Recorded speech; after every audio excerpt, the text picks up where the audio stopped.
There are 3 scholarship quarterbacks on the Ohio State roster this spring, and by a remarkable coincidence, that's the exact number of things we're going to talk about on a 3 Things Thursday on the Podcast Daily. That's Jeremy Birmingham. I am Austin Ward.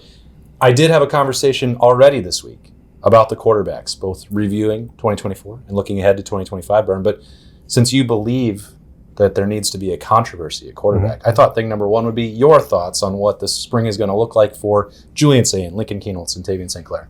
We talked about it a little bit in the last couple of weeks already, but the fact of the matter is this spring is not being utilized or being set up to determine who the starting quarterback is going to be at Ohio State this coming August. So these next 4 weeks, which is kind of crazy. It's only a 4-week spring for Ohio State, not the traditional 6-week that we are. 5 weeks of work plus the spring break. So like the way that they used to do it allowed them to start the clock on the meetings, but they did get rid of. Yeah, and so they'll practice more often every week. It'll be 4-4-4-3 instead of 3-3-3-3, which is an interesting change up, to be honest. I think that you'll see. Now I guess I'm just deviating from the conversation here, but I think you'll see a more physical spring from that perspective because there's going to be less rest for the guys in these 4 weeks. But at quarterback, it's about education. It's about learning. It's about Tavian St. Clair figuring out what it means to just be an Ohio State Buckeye. It's about Julian Sayin and Lincoln Kienholz doing what Ryan Day told us when we recorded that 24-ever video with him, which is, do you walk different? Do you talk different? Are you different in the weight room? And that's not an easy thing to just do. It's not an easy thing to just be someone else if that's not who you are inherently. And I think that Will Howard was so naturally good at being a leader that maybe there's a presumption that anyone can just be that way. But as we've seen in the last handful of years at Ohio State, everyone leads differently from the quarterback position. And I don't know that there's always a right or a wrong, but Will Howard's style was obviously very effective. Yeah. And so that's going to be the model that you see these guys maybe try to emulate. But I don't know that either of them have that personality to be that guy. Julian is California cool, like he is who he is, like very C.J. Stroud personality-wise, which, again, effective. And people certainly followed C.J. Without issue. And then Lincoln Kienholz, who, for a guy like Lincoln, it's still about proving not just to himself that he belongs in this setting every day, but to everyone who's like, this kid's from Pierre, South Dakota, and what is he doing playing quarterback at Ohio State? So I think it's just about him believing that he belongs here. And for Julian, it's about proving that he is the guy, because we've all made the assumption that he's going to be. I wonder, in some ways, that might be what I'm most curious about this spring, because I think that Ohio State's offense, Ohio State's skill players, Ohio State's coaching staff, and then the athleticism and ability that all 3 of them have. I think that whoever emerges with the job is going to be very productive and good for Ohio State. But the Will Howard factor in terms of the leadership on and off the field, that part I don't think is going to be super easy to replace. And that doesn't mean that just because Julian Sayin and Lincoln Kienholz have spent a lot of time around Will Howard that they are going to have absorbed that style by osmosis and will be able to use it. Because as you said, that might not be what suits their personality. But they will have to find a way to do that, because we've seen Ohio State quarterbacks in the past. Some, it is never in question. From the moment that J.T. Barrett took the football, he was giving pregame speeches and he was a captain for the duration of his career. We saw what that meant for Will Howard a year ago, and ups and downs at times with CJ, and what happened 2 years ago with Kyle McCord. We don't have to rehash everything that happened and evaluate the leadership skills of all of them, but this team really is going to need that, because it is a little bit younger than a very veteran, senior-laden team from a year ago. Yeah, leadership is one of those things that has to be talked about every single year. There are some years when it's a whole lot easier. Last year was one of them where we know who the leaders are, and we can make assumptions on a few guys. Obviously, Sonny Styles, Caleb Downs, Brandon Ennis, Carnell Tate. We can, I think, fairly and probably somewhat accurately pick who's going to lead in certain areas. But the quarterback is still the face of the program, and so to be the face of the Ohio State football program, you have to be a very different type of person and a very confident person and a person who is willing to stand up when things go poorly. And Will Howard, I think, did that better than any player since JT Barrett, in my opinion, at Ohio State. A guy who, when the Buckeyes lost the game, who was the one that's going to stand up there and take the shots and not do it in a way that felt like he was making excuses or defensive or dismissing it or being defensive. Like I think that Will Howard was as good at that as any Ohio State player we've seen in a decade. And maybe that's because he was used to losing, playing at Kansas State. And I don't know if you certainly learn how to put things in a different perspective. But does either Julian Sayin or Lincoln Kienholz have the ability to be that guy this spring? I don't know. More than like the ability to watch football practice, I would like to watch them in the weight room. I'd like to see the workouts, right? Because that's really, I think, what we're going to see. Once they're on the indoor field, they're all ears. They're listening to Ryan Day. They're listening to Billy Fessler. They're listening to Brian Hartline. They're not mouth. They're not the person who's in charge. And I'd like to see that, which obviously we won't get to. But I don't think that there's anything that could have been learned or gleaned from Will Howard that wouldn't be a positive. So how they apply it to their own personalities, that's the real trick. It's because you're not going to just take on Will Howard's personality. You have to find the things he did and mold it to who you are. And at the same time, trying to make sure that you know how many steps in your drop and where the hot read is and that sort of stuff. So it's an interesting challenge. You are going to get to watch them throw some passes in spring. I don't know how many. But I want to see them in the weight room. I know you do, but I want to see who's pumping iron. Do you think for yourself that it would be any kind of like adjustment? Just to riff off you saying quarterback controversy, which we know that's not really a reality. At least not this spring. A competition, but just being out there. Like for me personally, it's always been like, well, who was ahead on this day? Is that what it projected forward? Is this the way it's going to stay? And self-reflection, self-evaluation. Like I'm not going to try and cover this spring that way because I don't think that would be intellectually honest. Yeah. Because I don't think Ohio State is trying to get through to April 12th and be like, this is the definitive depth chart and pecking order. But if it happens, great. If it happens naturally, so be it. But I don't know that it's going to be designed that way. And that's like an adjustment, I think, for me. I don't know if it is for you. I wouldn't think that it's designed that way. And I aside from the fact that we live in the transfer portal era, I think that there's actually an argument to be made that it's detrimental to Ohio State to have a starting quarterback named on April 12th. Because if you do, the odds of you losing the other guy in that battle are pretty high. And I think that, you can get a more thorough assessment if you wait till August 20th or August 17th or whatever, than you would on April 12th. And I think that from a roster retention standpoint, you have to be cognizant of how you handle things. But what I want to see is consistency. Like we can talk about it without comparing Lincoln and Julian person to person. I think there's certainly things we're going to be able to glean in the practice availability sessions we get. However many there are, we haven't got that schedule yet. But we were talking last March and April that Julian Sayin was the most accurate passer in the building, and that was with Will Howard and Devin Brown and everyone else. So what I'm trying to figure out about this quarterback competition is controversial decision. This is not Justin Fields versus Matt Baldwin. Mm-hmm. Okay, I don't know. Is it Kyle McCord versus Devin Brown? Is it C.J. Stroud versus Kyle McCord? Like what? Who? Or is this a completely different animal? Because I think that there is it's going to be an interesting conversation as to how this is covered and how it's perceived. We know Ohio State's just going to roll them out there, and that's what they're going to do. But we are going to try and objectively view them without comparing them to each other. Yeah. So I'm trying to compare them to other years to use as reference points. Because I think in the McCord and Devin Brown year in 2023, I think probably we leaned into it a little too much about who's in front, who's not. Yeah.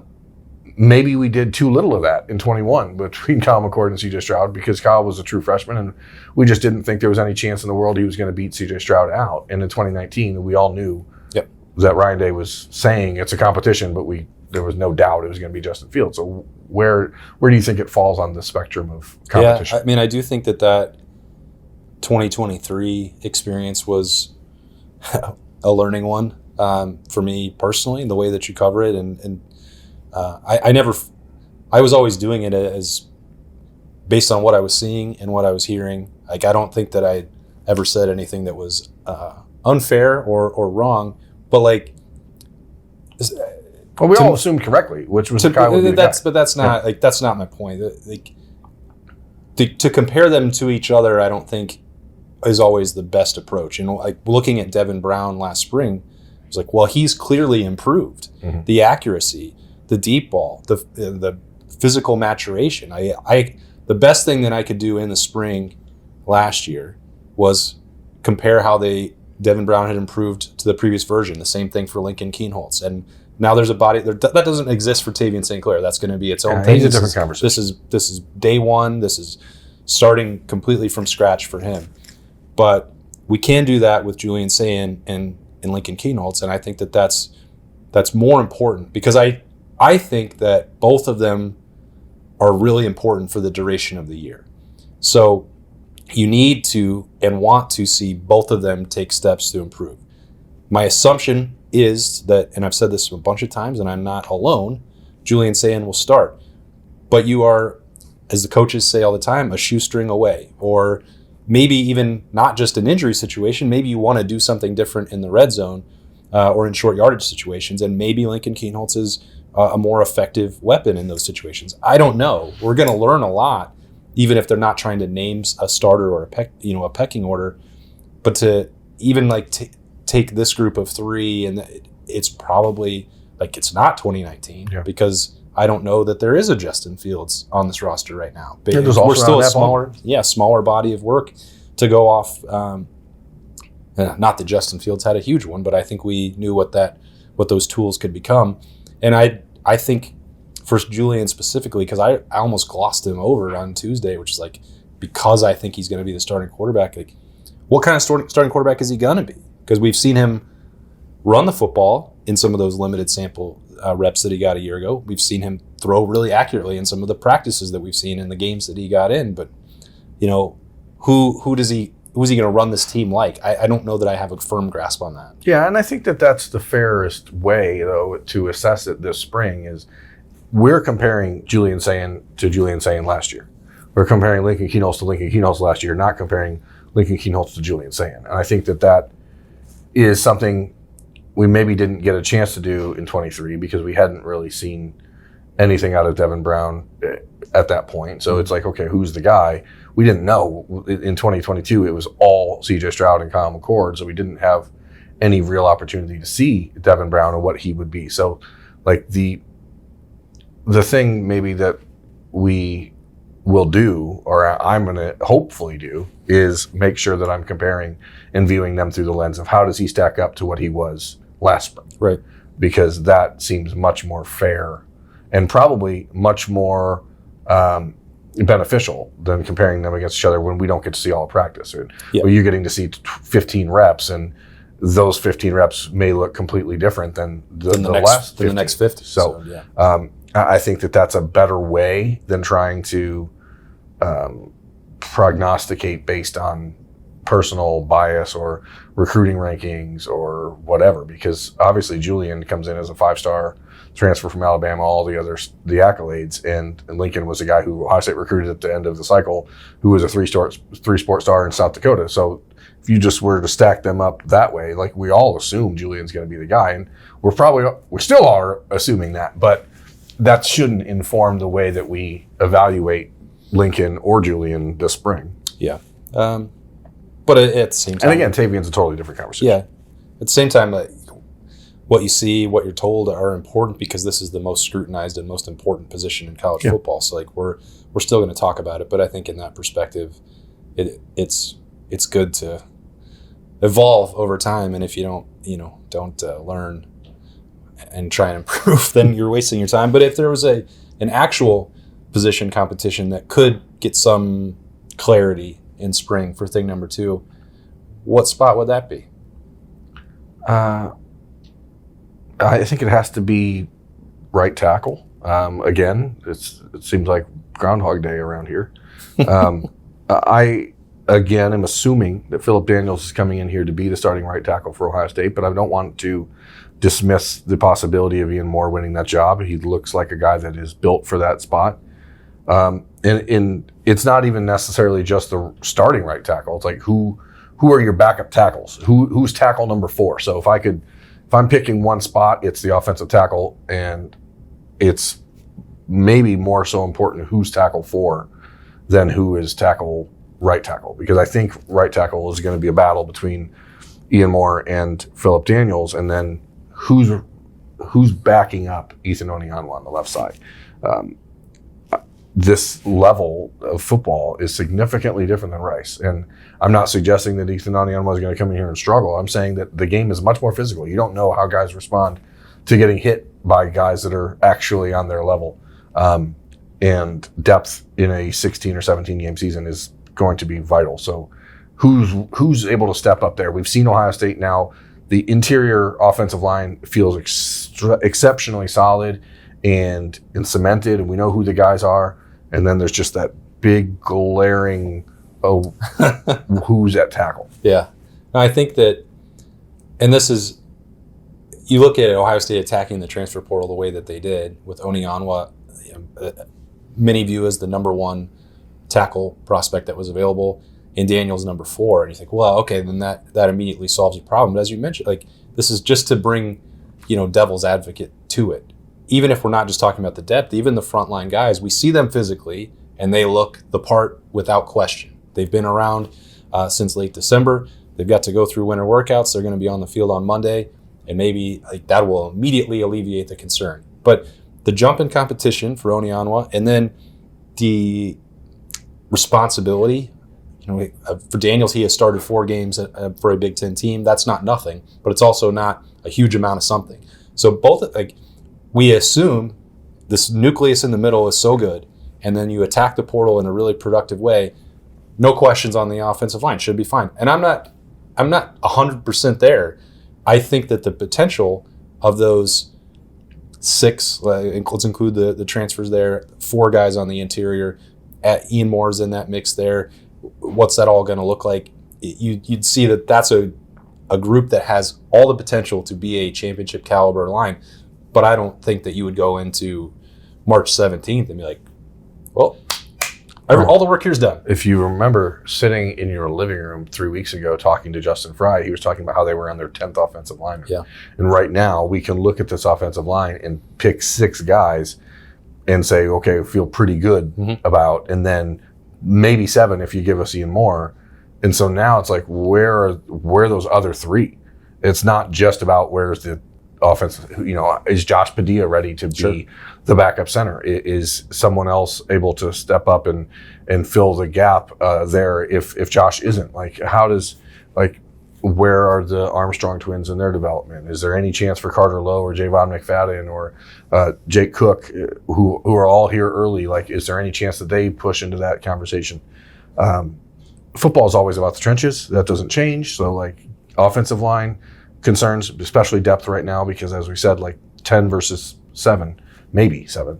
And then there's the defensive tackle. Jason Moore has to be a guy this spring that becomes what he was being talked about as last spring. If he doesn't, then that defensive tackle situation to me gets very precarious. And I know when Dave Biddle from Bucknuts asked Ryan Day last Friday when we had press conference with him about the transfer portal and where else they might be looking, the first thing Ryan Day brought up was the defensive line, not the offensive line. So I don't know. I think that was the most honest and about the roster, transparent portal question that he's ever, or the way he's answered it was the most transparent he's ever been. Because that was might as well put the sign. Everyone sees it. It's hard to deny it. And again, and he even, it doesn't seem like Ryan Day's personality to talk about guys who aren't here. When he brought up Hero Kanu leaving, I think that really sets him in a situation where he's like, hey, we know we need some depth here. And maybe you don't if Jason Moore and Tywan Malone are able to emerge because they have to. If they don't, there's no position on this team that is more thin than defensive tackle.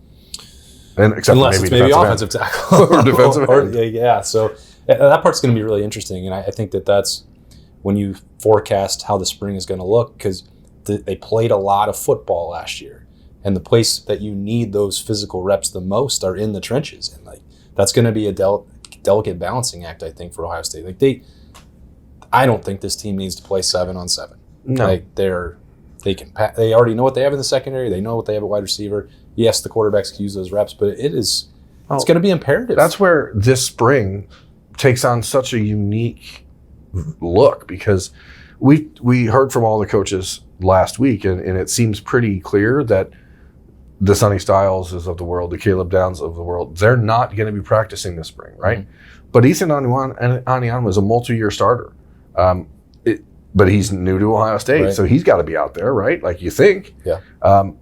These defensive linemen, Caden Curry and Kenyatta Jackson, are in their fourth year, but like they've never been the full-time guy, so they have to be out there. So like we're going to get a sense of those two spots, I think, far more by the end of spring football than we will about the fifth wide receiver, or how Devin Sanchez fits into the rotation at corner, or the battle between Malik Hartford and Jalen McClain at safety. So like we're going to see, I assume, a lot more out of the offensive and defensive lines, because like those are the areas. So I'm expecting like just fistfights in camp all spring.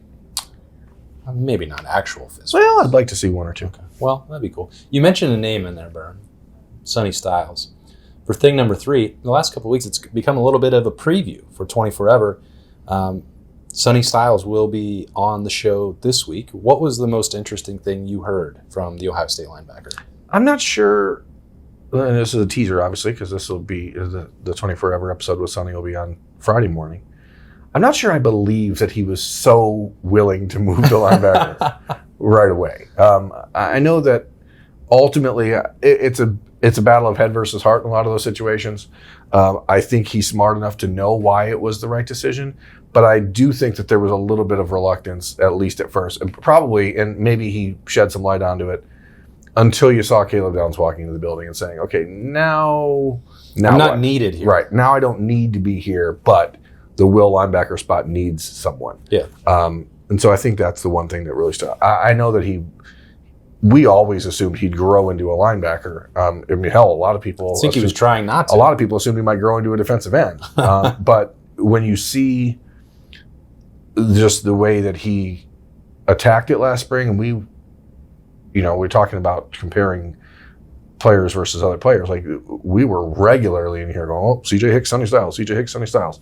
And then by the end of spring, it was like Sonny Styles is the starter, and that was it. Yeah. So, I mean, how quickly he adapted to it. And I guess the one thing I didn't really consider is not just the fact that he got to sit and work with Jim Knowles and James Laurinaitis, but also the opportunity to sit at home with his dad and go over things. That really shortens the learning curve, I think. Yeah, he's always been a really impressive young man, and I think the way that season played out, from that decision to become a linebacker, I mean, he still could have been a very effective safety if they needed him to be, but I think his ceiling is much, much higher, and we have the benefit of hindsight now. We saw how it worked out. But I joked with him about just, getting to eat a sandwich, and that would immediately cause him to add 15 pounds of muscle. Like, there was no stopping that. Mm-hmm. I think you look at this, and the fact that he moved up the enrollment sort of changed the whole schedule. He was able to stay a little bit probably, leaner and play at a lighter weight 2 years ago without the genetics kicking in that we're going to take him to another level. And in that process, he could fight that as long as he could maybe, but it was inevitable with the way that he is built. And it's very different, special. I'm a little bit anxious to see what that looks like for him with now all that stuff about growing pains and, ups and downs and learning multiple positions last year. That's gone. He is now a veteran. He has been in this program this will be his 4th year, and the defense is changing a little bit. And what does that mean for him? What does that mean for Arvell Reese? I don't know, but I think he is one of the more studious defenders. And I think that part that you're talking about with the head versus the heart is like, there was eventually going to be a realization, not just with the physicality, but like where he is needed and where his best potential was going to be. And now he gets to build on that because the foundation is there. Sonny is a uniquely serious person. Like when it comes to today's college athletes, like he is a uniquely serious person. Like he does not joke. He does not do things for fun. Like he is a very studious, very direct, very focused person. And I think that when you spend 5 years playing one position, 6 years playing one position, and then all of a sudden someone says, hey, maybe you're better somewhere else. Like the ability to be introspective enough, but also the ability to say, hey, I've spent all this time getting ready for one other thing. How will this affect me? Yeah. And more often than not, these guys generally come to the realization that the coaches are suggesting things for a reason that is in their best interest. But in everyone's best interest. But it's not unusual to see like players resistant to that when they're in high school. I mean, his brother is a prime example of that. Lorenzo was a player in high school that many people thought, hey, he's a really good athlete. He can play wide receiver.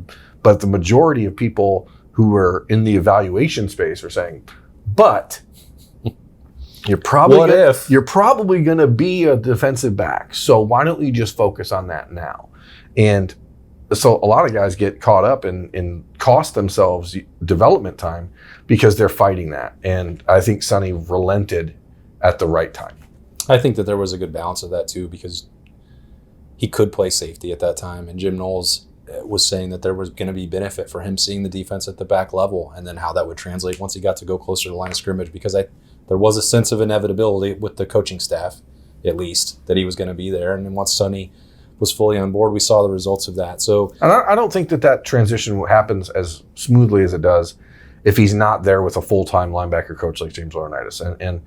And maybe that made it easier because 2 years ago, James Laurinaitis was a GA. He was not coaching. I mean, he was the de facto linebacker coach, but he was not actively the leader of that group. And I think having James Laurinaitis there made that easier. Yeah, I agree with that. And you'll hear more from Sonny Styles on the Friday episode of the Podcast Daily, which is replaced by 24-Ever. Again, hope you've been enjoying those. This will be the first one with an actual player and not an assistant coach, so that was cool. We're going to keep trying to bring as many of these stories from the national championship run as we possibly can to you, and then we're getting ready for Monday morning and the start of spring practice. So trying to juggle both things at once, but this is a busy time of year, and it's a fun time of year because we're about to see football again.